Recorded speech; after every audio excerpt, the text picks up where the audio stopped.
Folks, good evening. Bobo here, coming to you tonight from the Marriott in Sydney, Ohio. Boy, I'll be glad when our house is done. At any rate, we moved out of North Carolina and we're camping out in this hotel room here for the next 3 weeks or so, and hopefully then we'll move into our house.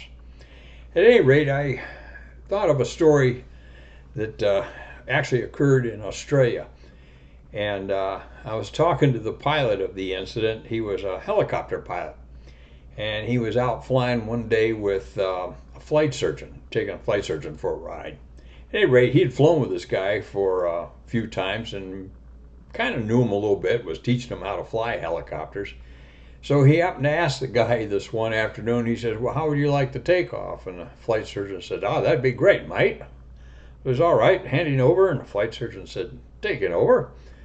So they're sitting there, fired up the machine, they're sitting there, kind of waiting for takeoff clearance, and tower finally gives it to him. So this flight surgeon says, ready-o. He looked over at the pilot and he says, ready to go, mate? And he says, you bet. So the flight surgeon just laid on bags of power, if you will. Just really revved the thing up, and he had a tremendous amount of power. And then what he did is he took, and all of a sudden he just shoved the stick forward, pulled up on the collective with all this power, and the nose just pitched over like that. The blades came within 3, 4, 5 inches of hitting the tarmac. And this, if you've ever flown, when somebody does something like this, pulls a stunt like this, you can get into a world of hurt before you ever know it's coming. And that's what happened to this guy I was talking to. He went, holy crap! He grabbed the controls, but not before he saw those blades come within 4 or 5 inches of the tarmac.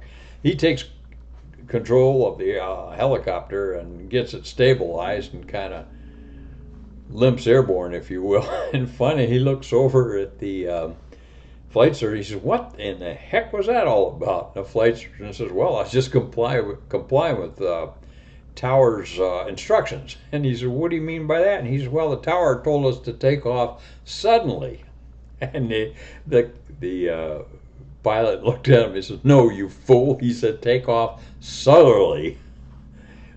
So anyway, he came real close to slapping the tarmac with that one. Anyway, I don't know why these stories or how they come walking through my mind, but that's the one here I have for you on 9 September. Good to see everybody.